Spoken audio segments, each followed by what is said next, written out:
Hey, what's going on, everyone? On today's episode of Ted Takes It Apart, I'm going to be showing you how to manually open your 944 sunroof. This instructional video is particularly for late model cars like the S2 or the later turbos.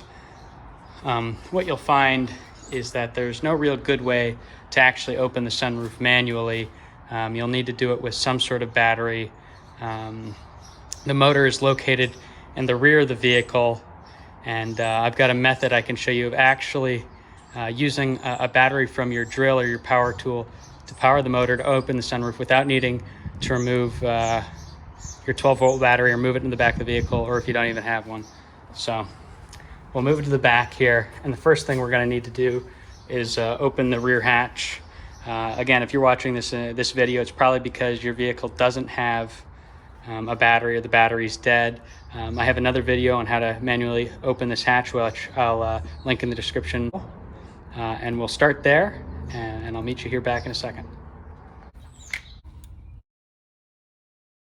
Now that we've opened the rear hatch, we're in the trunk, and we can start removing some of this carpet to get to components we need to get to. So if you've followed my other video to get the rear hatch open without your battery, you'll know that you'll need to start peeling back these clips on the rear portion of your trunk to get this bit of carpet to pull forward. We're here on the driver's rear side of the vehicle right now, if you're trying to understand my perspective. So we've gotten this rear flap pulled back. There should be several clips holding in this piece of carpet. They should look something like that. In my case, they're all missing. So that's something I'll end up having to replace. We're also concerned with this trim panel over here. You may be able to see it, but I'll have a close-up here in a second.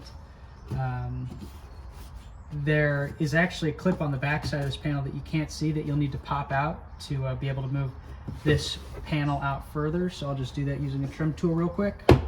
Okay, it's popped. And again, I'll show you another view of that. So with all these clips popped or removed, what you're going to do is you're going to lift up your passenger side or your driver's side tab over here, this bit that folds up. You're going to pull on the back carpet, and here you'll have access to a bump stop for this bit here that has a screw in it that we'll remove. I'll put a picture here.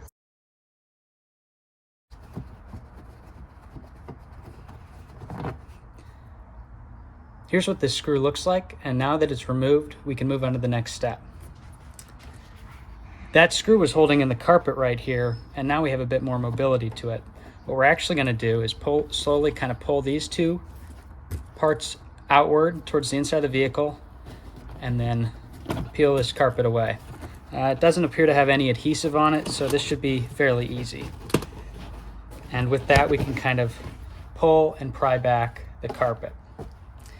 We can now see this large plastic component here. This screw, in addition to holding the carpet in, held one of the tabs of this plastic component at the very bottom. This plastic here covers the electronic and relay components that run to the motor here. So there are 3 other screws that hold this plastic component in, 1 over here and 2 further over here out of camera view. They're obvious, so when you're ready, go ahead and remove those screws, and I'll come back to you when I have them removed. Here I've got the carpet pushed back in place. There are 2 screws located in the regions about here and further down here. These screws can kind of be a bit difficult to get to. Having a thumb driver like this makes the job a lot easier. But if you're kind of trying to avoid really pulling this carpet out too much, what you can do is, now that you have hand access, at least to this extent behind this piece of carpet, is pry this light out, this fixture, and kind of just move it off to the side. Now you have clear access to the upper fastener of that plastic component through the hole in the carpet.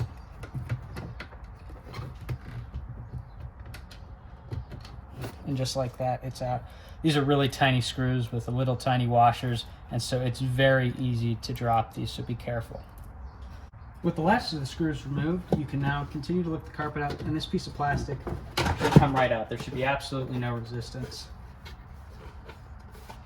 So as you can see, it might be kind of dusty. This would be a good time to clean it up and just set this off to the side for now. So here we now have clear access to our motor and relay system. This setup is different than the earlier cars. I think later turbos and the S2 models of these cars have a different motor and relay setup. The process is very similar. I think there's just a power and ground wire that runs to either setup, but here's the procedure for the later 944 and S2 model setup. So we have a power and ground here. Gray and black is fairly commonly used for 12 volt components throughout the car. You'll find that on the seat motors. So what we're gonna do is pry up on this plug. So from here, we're gonna go ahead and stick each of our wires onto one of these posts of this motor, and we'll go ahead and give it a test switch to see which direction it's actuating in, and then we'll work from there. Okay, I'm gonna go ahead and remove this connector, and I'll grab our switch and show you how that all gets hooked up.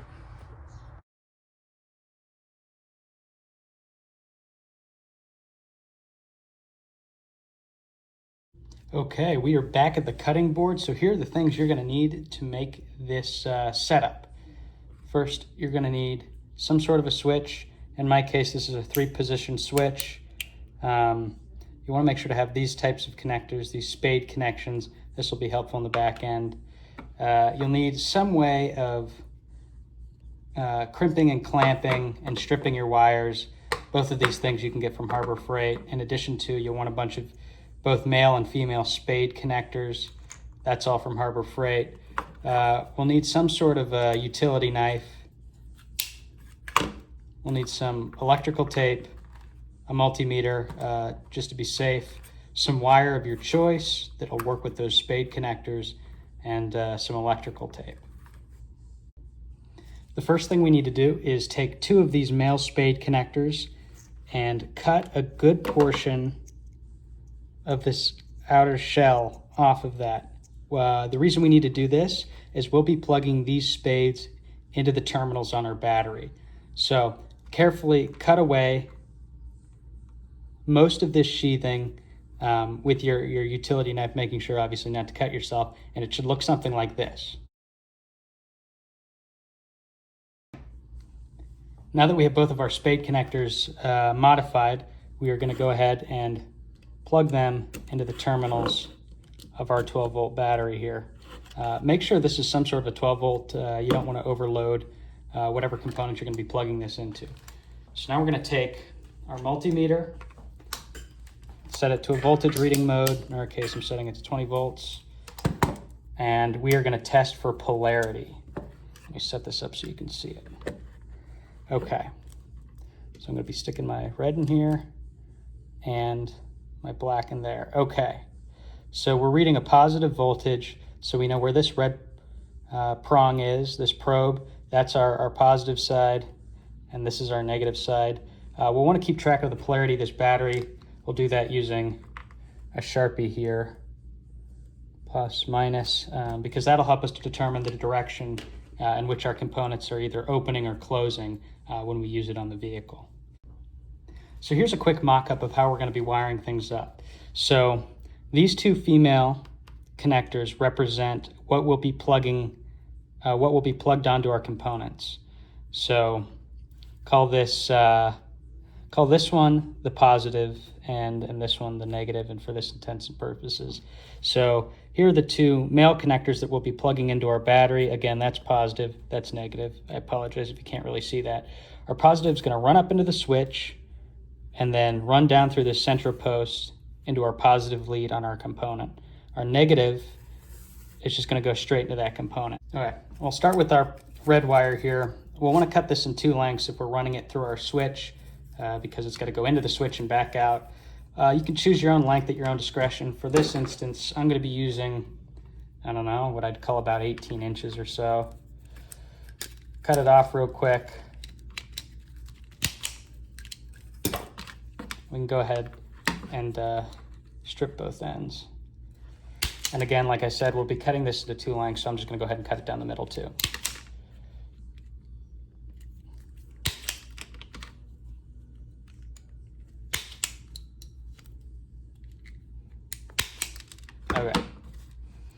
take up our ends here, twist them,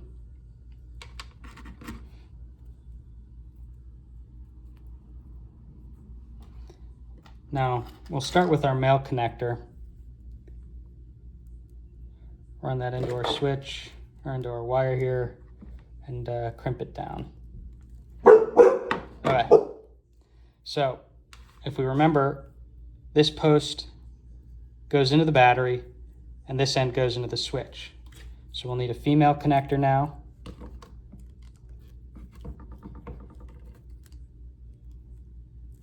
Okay, so we're keeping track of everything. Here's this now plugged in to our switch. That goes to the battery. So now we have to build the portion that goes from the switch to our component. So that's going to be a female connector on both ends of this.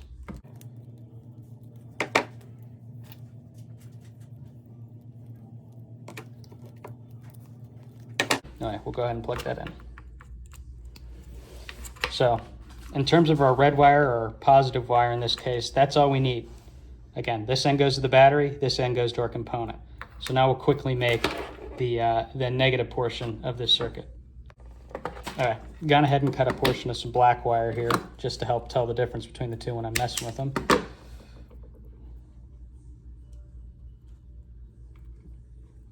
We'll take a male connector that we've modified and crimp that down.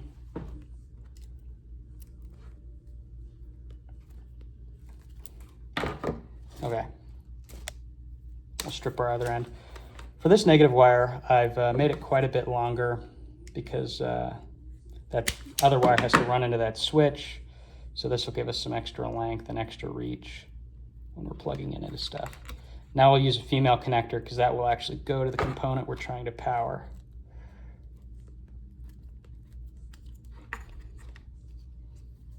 All right, and there we got it, a male and a female end. This will be our black negative wire. I've gone ahead and put a little bit of electrical tape over this unused post just to prevent any chance of me giving myself a little zap. So from here, we'll put it together with the battery and we'll test how this thing works. So here's how I have it set up. I have my positive in my battery running through the red wire, which runs through the switch, which is running to this post on the right on the motor. If you'll remember correctly, that should be the black wire from the original plug. So I also have the black wire running from the switch now to our negative on our battery. So when I flick this switch, that should start pushing up the actuating arms on the sunroof, which should in turn open the sunroof. Now, doing this is a trial and error thing. So, you know, even better than a switch in this scenario is a push button, something more momentary. With a switch, you have to be careful. So what you'll do is you'll just hook these up in one direction and quickly test it to see which way the arms are moving. And those arms I am referring to are these arms here. I'll show you. If you're looking in the ceiling of your vehicle towards the back of the sunroof, there are these arms, one on either side of the sunroof. And it's hard to see, but as you open the sunroof, this arm moves forward and then eventually pushes the sunroof open. And as you close it, this arm moves back, and eventually it can retract in order for you to be able to remove the sunroof. Now, when we're dealing with the switch, we have to be really careful not to leave it on too long. These old cars, as I've heard in other videos and through some experience, they have micro switches that tell these motors when to stop. Sometimes those micro switches move. This motor will keep going past the teeth on these arms, and it'll just destroy the gear that's up here, and that's kind of a pain to replace. So I'm going to pulse my switch quickly just to show you this arm moving.